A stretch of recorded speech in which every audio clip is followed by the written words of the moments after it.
धोखे से डराने की कोशिश करते हैं ताकि आप बार बार यहाँ लौटकर कहानी रहस्यमयी इस चैनल को सब्सक्राइब करें, बेल आइकन दबाएं और डर के सफर में हमारे साथ जुड़ें। और आपका स्वागत है भाग 4। सना की हालत के बाद गांव के लोग और ज्यादा डरे हुए थे। रात होते ही सब अपने अपने घरों में दुबक जाते और दरवाजे खिड़कियां मजबूती से बंद कर लेते। खूनी दस्तक अब केवल सना की कहानी नहीं थी, ये गांव के हर शख्स की डरावनी हकीकत बन चुकी थी।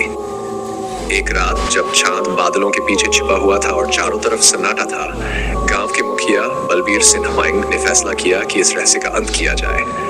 उन्होंने गांव के 4 सबसे बहादुर युवाओं रोहित, अंशिका, करण और दीपक को साथ लिया और जंगल में जाने की तैयारी की।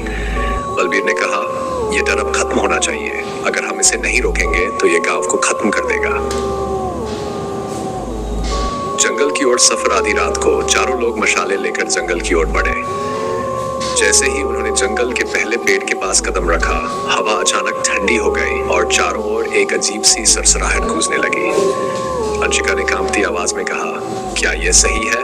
हमें यहाँ नहीं आना चाहिए था। लेकिन करण ने उसे शांत करते हुए कहा, डरने से कुछ नहीं होगा, हमें सच्चाई जाननी होगी। जंगल में गहराई तक जाने के बाद उन्हें अचानक वही दस्तक की आवाज सुनाई दी। ठक ठक ठक। आवाज इतनी तेज थी कि ऐसा लग रहा था जैसे कोई उनके बिल्कुल पास खड़ा हो। दीपक ने डरते हुए कहा, यह आवाज हर बार और पास आती जा रही है। खौफनाक मुठभेड़। थोड़ी देर बाद उन्हें जंगल के बीचों बीच एक पुराना टूटा फूटा मंदिर दिखा। मंदिर के दरवाजे पर लाल रंग से कुछ अजीब संकेत बने हुए थे और उसके ऊपर खून से लिखा था, यहाँ से लौट जाओ। लेकिन बलबीर ने हिम्मत दिखाई और दरवाजा खोल दिया। अंदर का दृश्य और भी डरावना था। दीवारों पर खून से बने हाथों के निशान थे और वहां एक पुराना झूला लटका हुआ था जो बिना हवा के हिल रहा था। तभी झूले के पास एक परछाई दिखाई दी। धीरे धीरे वह परछाई एक सफेद साड़ी पहने बूढ़ी औरत में बदल गई। उसकी आंखें अब भी खून जैसी लाल थीं और उसने गहरी डरावनी आवाज में कहा, तुमने मेरी शांति भंग की है, अब इसकी सजा भुगतो। औरत ने हाथ उठाया और अचानक चारों ओर से अजीब आकृतियां उभरने लगीं। वे आकृतियां गांव के उन लोगों की थीं जो अब तक लापता थे।